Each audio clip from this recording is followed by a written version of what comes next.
So Jimmy's here. You know? Oh. Your thoughts? Big dummy of the day? You, Al man. Listen here. The big dummy of the day go to somebody who thinks that they can use a big word like Jesse Jackson and don't nobody pick up on it. Narcoleptic. Did you hear that word? Apoplectic.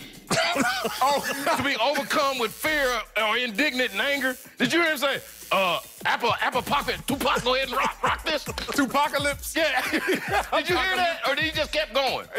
Apocalypse. Well, here's a highlight from our discussion earlier about Jon Gruden. Yep. Jon Gruden, the hardest working man in football, epitomizes the James Brown song, talking loud and saying nothing. This is a problem with access. When people get access like the Hard Knocks to 24/7, they think they've seen something profound. This is a revelation. Wow. And then they also look at Jon Gruden and say, oh, man, he's out there trying to fake it. Ham it up for the camera. All right, Uncle Jimmy. As you know, I said Jon Gruden won an Emmy last night. Better than Bryan Cranston in Breaking Bad. Your thoughts? Where's our Emmy? This is the very reason I tell y'all that y'all need me to be sitting up there at that big table. Oh, man. I need to be part of that Whitlaw, because I don't know what the hell you talking about. What? Hey, man, how you didn't watch Hard Knocks last night and see what everybody else in America saw, I don't know. Because I looked at Hard Knocks last night, and I saw my man Jon Gruden up there, man. He looked like Gabe Kaplan in Welcome Back, Kotter. Man, you see him up there on the chalkboard trying to teach them damn sweat hogs. They wasn't paying attention to nothing. Man, Jon Gruden, man, God bless his heart. God bless Gabe Kaplan's heart, man. He could have took a job anywhere. He took a job at his old high school with them old badass kids that didn't nobody want to deal with. Got kicked out of all the other schools. Come on, man, but you know what? Mr. Carter believed in them kids. Yeah. And you know what? just like Jon Gruden believed in them Raiders, they might surprise you, because somebody believed in them. Think about it. Think about this. Wait a minute. AB, that's Vinny Barbarino. The heartthrob, all he wanted to do was go to the big city. He didn't care about learning nothing. Showed up to class late, you know? Hey, Derek Carr on a horse shack. He just want to get along. Just that dumbass laugh. That's it. Hey, Freddie Boom Boom Washington. Who's that? Vontez Perfect. Hey, and then there's Juan Epstein. Yeah. You know, that's the one who was always in trouble with the law.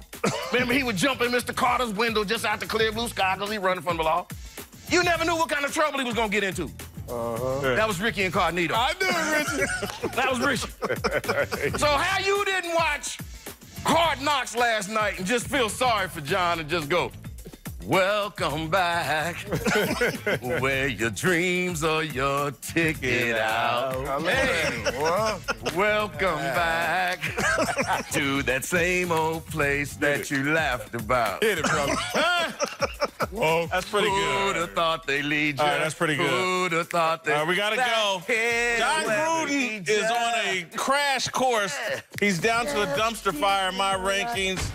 A 39, 4-job performance, 17 all-time greatest, 13 character, 5 authenticity after watching that Hard Knocks before. Yeah, y'all tease him a lot. 39, dumpster fire. Oh, man.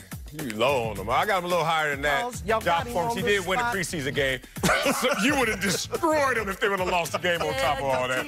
On and off the camera, he's the same old Chucky, man. I give him respect for that, so authenticity goes up as well. Got him higher than you. Look, the public once again agrees with me, Marcellus. Our Twitter poll had 39% of the public has him as a dumpster fire. That dumpster fire button getting a lot of action, brother, on this show. It's Jon Gruden. Y'all vote for real? All right. I liked Uncle Jimmy's Welcome Back Carter deal. That was pretty good. All right, we'll see you tomorrow. Welcome back, Jon. Welcome back. Who don't seem to be any closer to signing Dak Prescott to a new deal, especially after reports started flying that Dak was asking for $40 million a year. But even with the quarterback's negotiations going sideways, Jerry Jones says the situation shouldn't affect what his QB does on the field. It's not an issue. His contract is to playing, frame of mind, what we're going to be doing this year. It's not an issue at all. It has no bearing on, as I see it, it's something that is more about the future.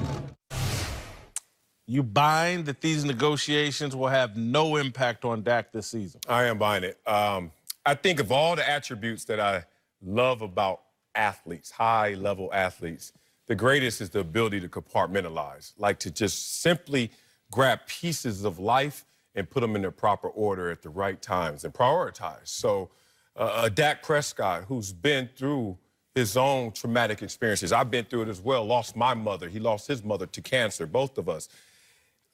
I bring that up because it gives you a greater perspective and a bandwidth to deal with situations differently. And imagine a guy who's picked in the 4th round behind Tony Romo and what that mindset is. 4th round's no guarantees on the NFL roster. We used to always say, first 3, you're good. After that, and then lower, obviously, good luck. And this is a guy who all of a sudden, in the blink of an eye, is the franchise quarterback of the Dallas Cowboys. We reset his expectations, but there's still a part of him in his blood flow that's like, man, I'm on borrowed time. He's made $2.7 million in 3 years, and he's going to make $2 million this year. And everyone's like, oh, my God, if he doesn't get his contract right now, how's he going to respond? What? Based on what he's been through in his personal life, based on what he's been through in his professional life, you think this is the disturbance? When he's guaranteed, unless lightning hits him, $60 million going forward. Guaranteed, unless he just falls off planet Earth. I think he's fine. Jerry knows that, and that's why the negotiation's slow playing. I think, if anything, it could help his performance, and it could help the Dallas Cowboys because he's playing for his next contract. And typically, when players are playing for their next contract, they perform at an extremely high level. We saw it with Joe Flacco. What was his best year? The year that he was playing for his contract. So from an organizational perspective, there's no reason to rush this. He's going to play. He's got to play really well, because if he doesn't, the number's only going to go down. But he's got the potential to make the number skyrocket. But it's completely controlled by him. So I think it's a positive thing. I think of the, what Tribe Called question there, stakes is high? No, that's De La Soul. De La Soul, stakes is high, I'm sorry. And so that's what this reminds me of. Stakes are very high, and I get that Dak's had some success and everybody overcomes things, but I don't think Dak is fully aware of who he is. Because if he was, I think this contract issue would have been settled. Dak thinks he's Russell Wilson, and he's not. And I think he's going to try to do too much this year because of this contract situation. And I think the personalities in that locker room are going to change because of this contract situation if it continues to play out and play out and play out. And if Dak goes over $30 million a year, Lord help him, I think those guys in that locker room are going to eat him up. So I completely disagree with Jerry Jones. I think this league is obsessed with money. I watching Hard Knocks last night, rookies come up and talk, and they got to tell what their signing bonus is. The league is obsessed with money. And when Dak walks in there at $30 million or whatever, or if he doesn't sign, whatever, it's going to be a nightmare, in my opinion. I disagree with that. Like, I knew who I was when I was a free agent the first time. And I knew I wasn't better than Bruce Smith. And I certainly knew I wasn't better than Junior Seau. But I got paid more than both of them. And you know what? It just had to go that way because I was next. And it's like, you got to go with the inflation. It's rising all these boats. And I don't give a damn you got a yacht. Guess what? My boat's up here at the same float level as you. And Dak knows himself. He's built for both worlds. He's built for the understated 4th round guy who came and is taking it all in. Marcellus, I'm going to say this. When you got your money, when healthy, you could go get it.